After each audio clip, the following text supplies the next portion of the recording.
Hello and welcome. I'm with one of my favorite guests tonight, Paul Douglas, the well-known, nationally respected meteorologist is with me.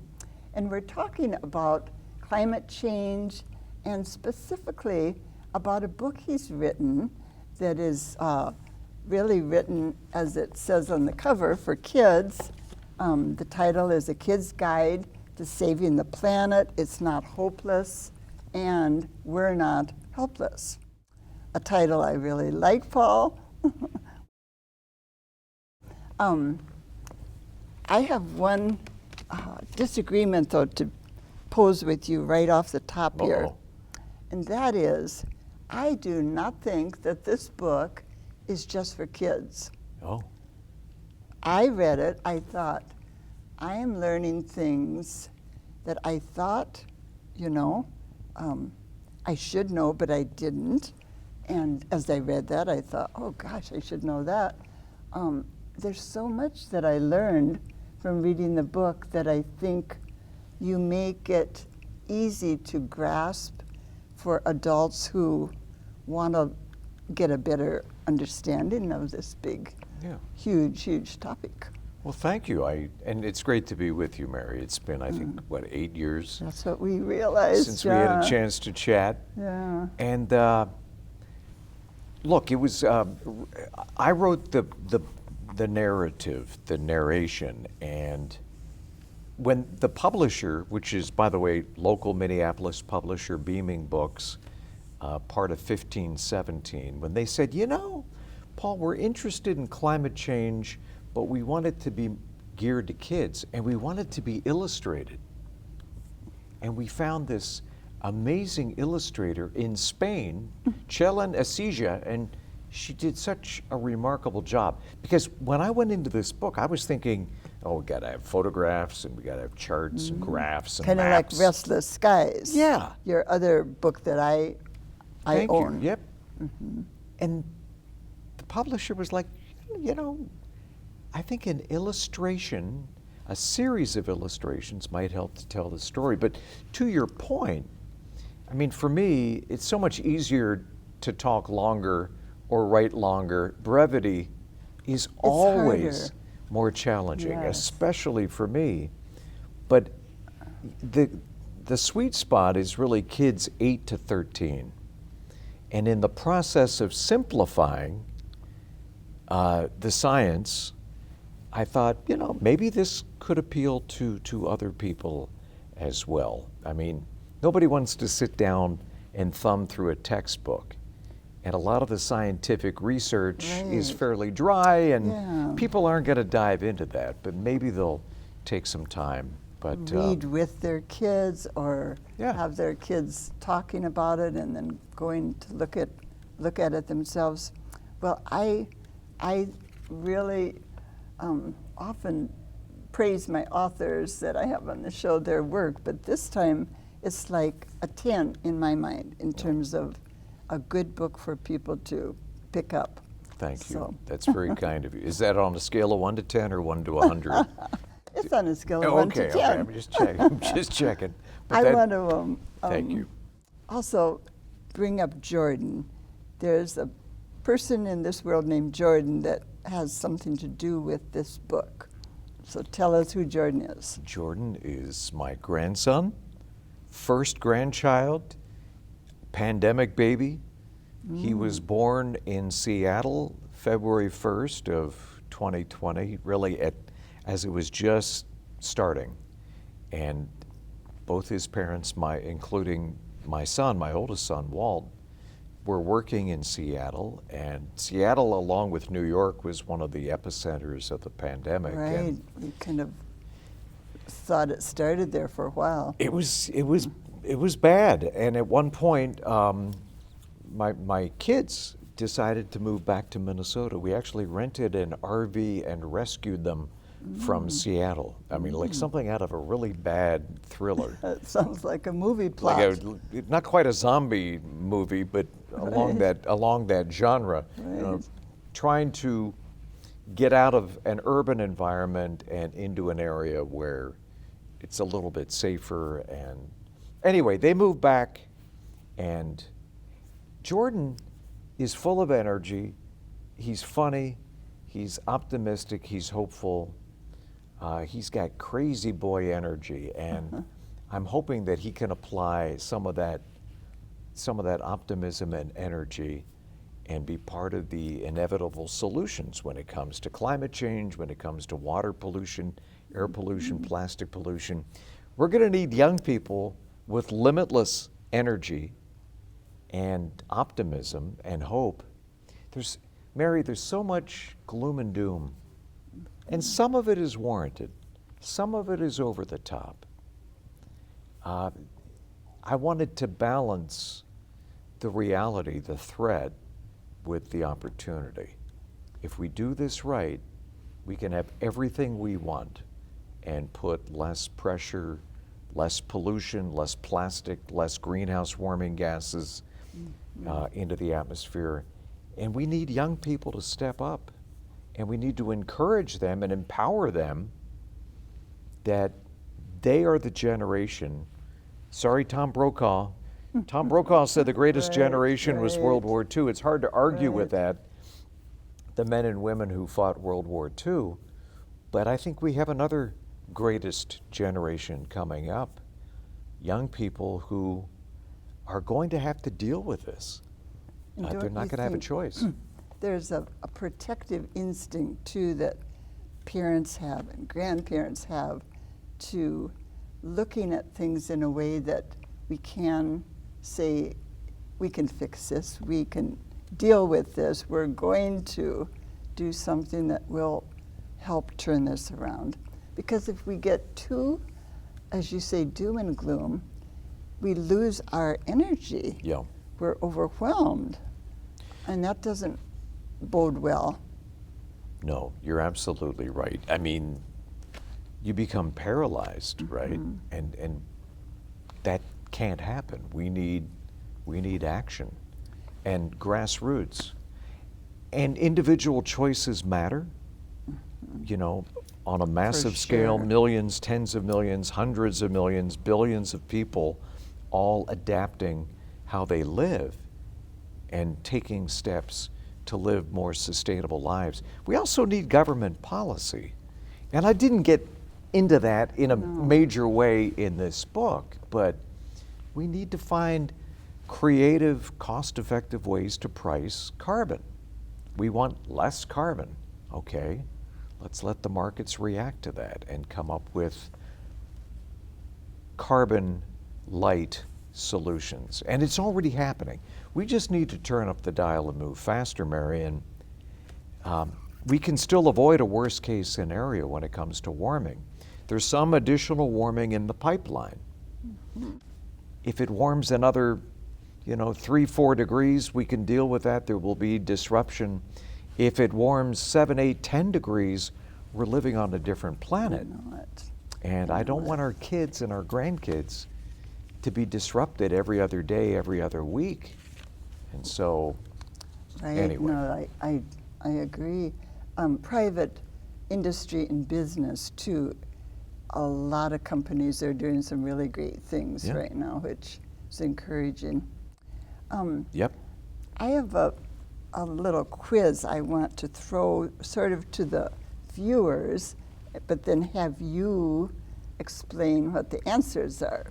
Because as I read the book, these are some of the things that jumped out at me. We'll talk about these things which are in the problem area, and then we'll shift and talk solutions. So, quiz question number 1, what is the temperature in outer space? And just think for a second what you think it might be.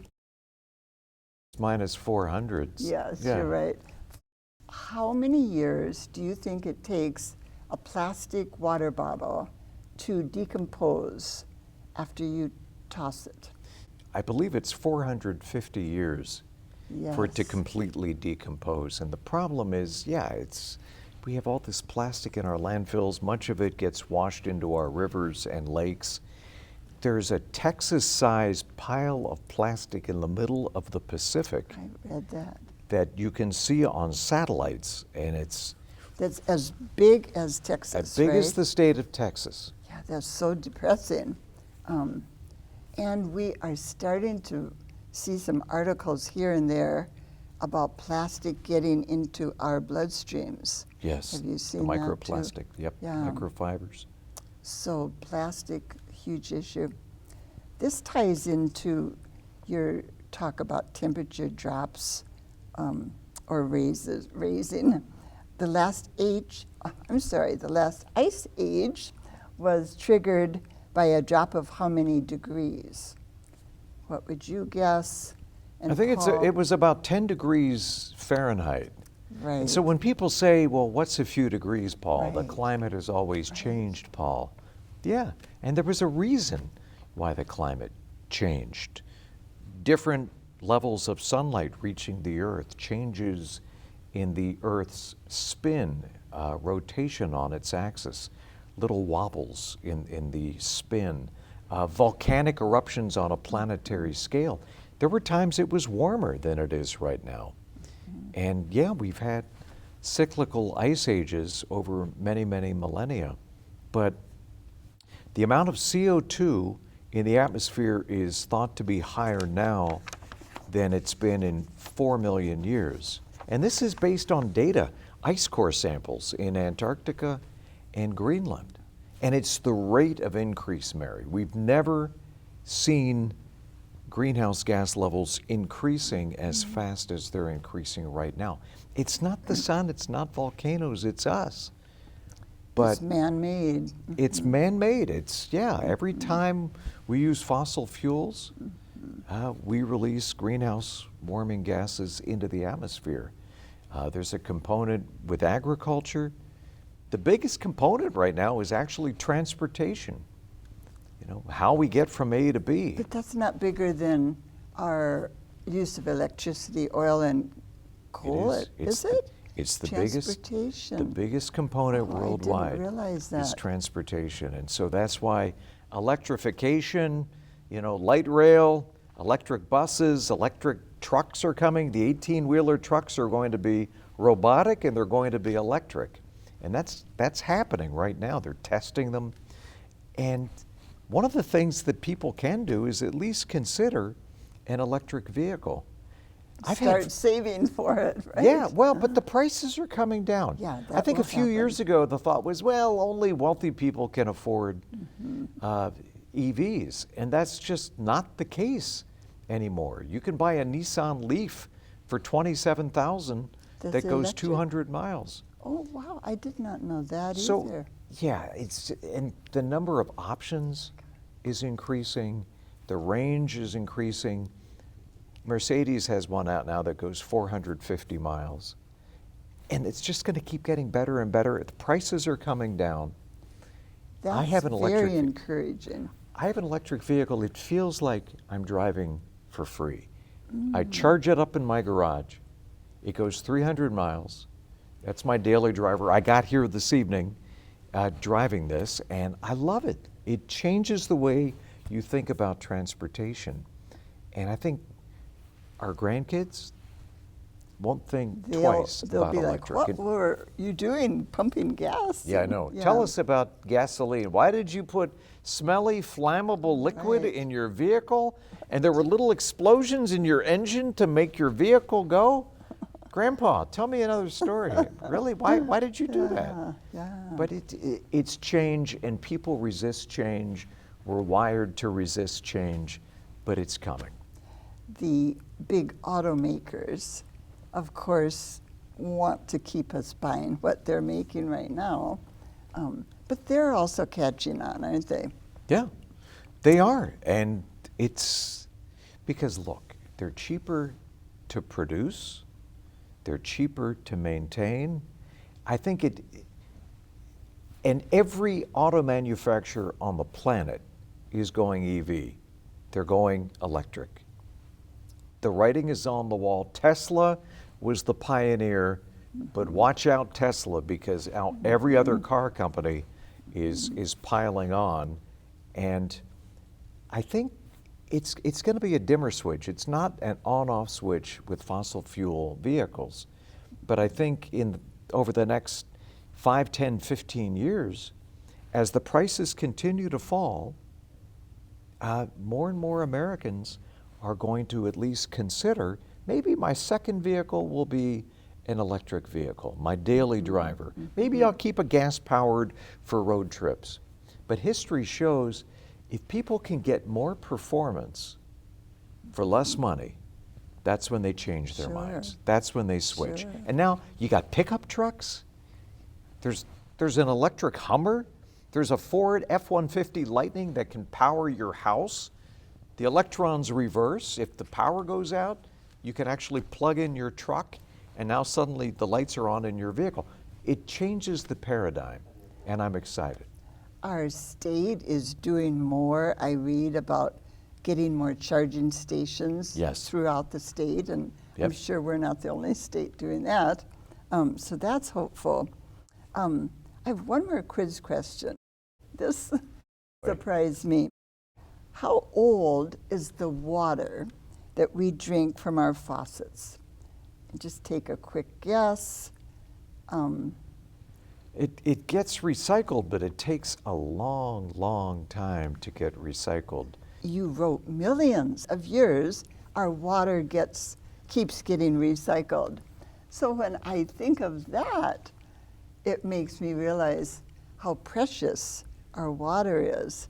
And yet that's one of the real danger areas right now, isn't it, with climate change and the environmental crisis? Too much water, not enough water. It's the hydrological cycle is on either fast one or the forward. other, isn't it, right now? That's what we're seeing is the wet areas are trending wetter, the dry areas are trending drier. I mean, the West Coast now, there are wildfires year round. And we're going to be seeing, more of the symptoms. Here in Minnesota, we're actually going to be in better shape than much of the country, much of the South, with supersized, increasingly intense hurricanes. The West, what happens if a city runs out of water? Right. Or the wildfires burn Yeah. more than they have already. Do you think there will be a migration from the South, the West, the Southeast to the Midwest? I think the northern tier of the United States will see some climate migration. I'm guessing. And it's already happening on a small scale. I know people who lived in California, in the Bay Area, and for a lot of reasons, the cost, the air quality, they couldn't breathe. For a couple of months last fall. It was terrible, wasn't it? It was like living in New Delhi in terms of the air quality. So they moved back for a long list of reasons. And I think more and more people will be moving back from the West Coast, from Arizona, from Florida. With sea level rise, it's a slow motion transformation, but climate migration is real. And most of the estimates that I see, the experts say the northern tier, Seattle, Montana, Minnesota, Michigan, northern New England will be better positioned. And we especially will be in good shape because we have water. We've got Lake Superior. So this is a national shift we'll be seeing. If we look at it internationally, it's bleaker in a way, I think, but we don't have time to go into that right now. I do want to ask, what worries you the most when you think about climate change and our crisis right now? Boy, where to begin? What worries me the most? I think we have so many short-term distractions. I mean, today it's horrific what's happening in Ukraine. Right. And that war has sort of reminded all of us how addicted we still are to oil and natural gas. And so it seems like there are events that can kind of get us off the track. I think we're on a pretty good track right now.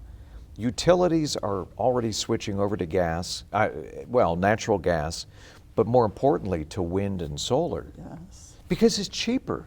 they're not doing it to get accolades. They're doing it because it makes dollars and cents. Mm-hmm. And then when you have something like what's happening in Ukraine, I think it can be a distraction and it can get us off the track we should be on.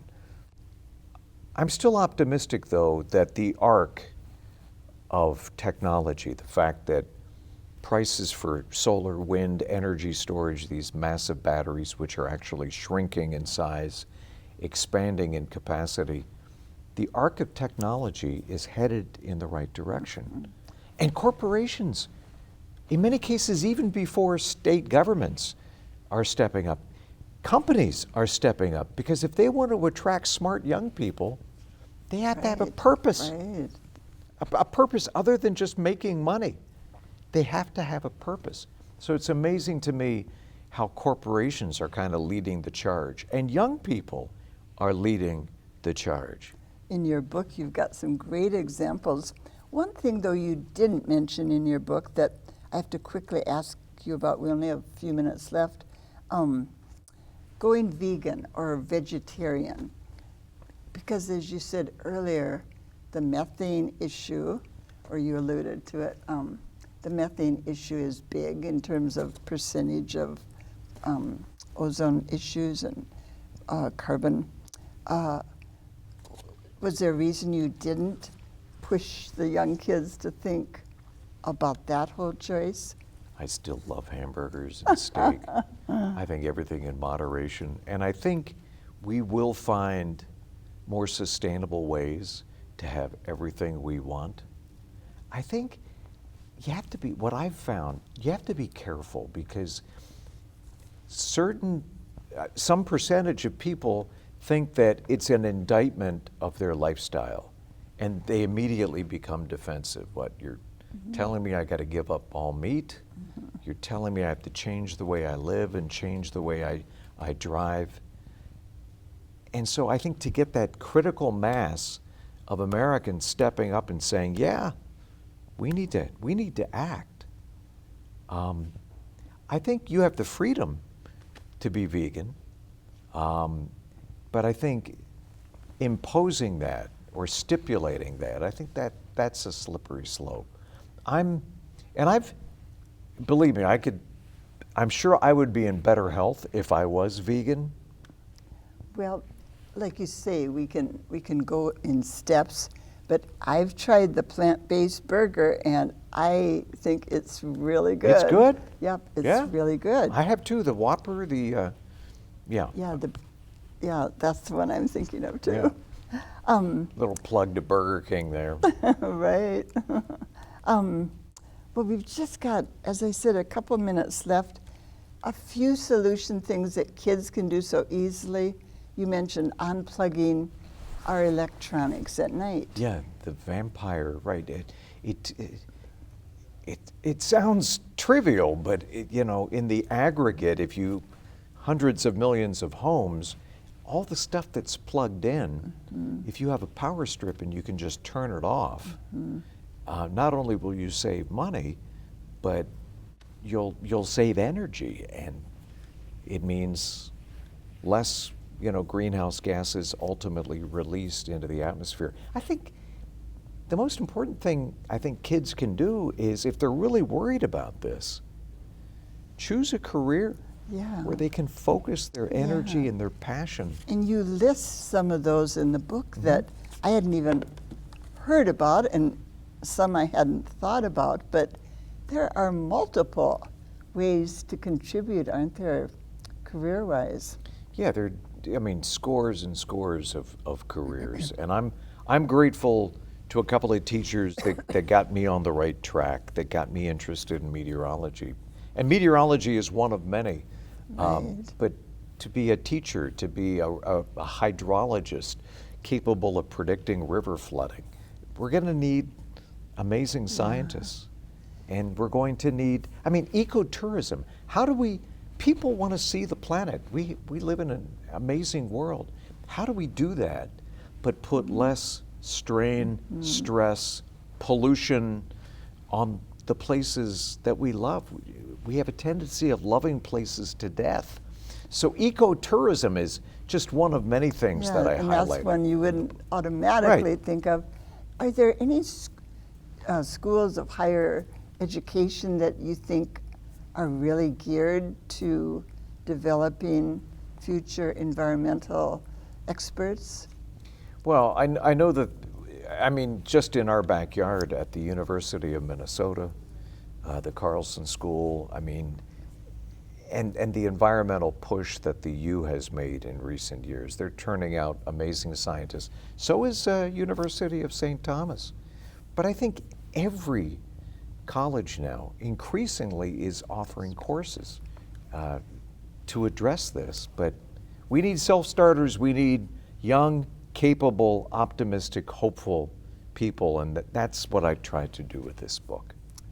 Well, Paul, we're going to hold the book up one more time here for the viewers.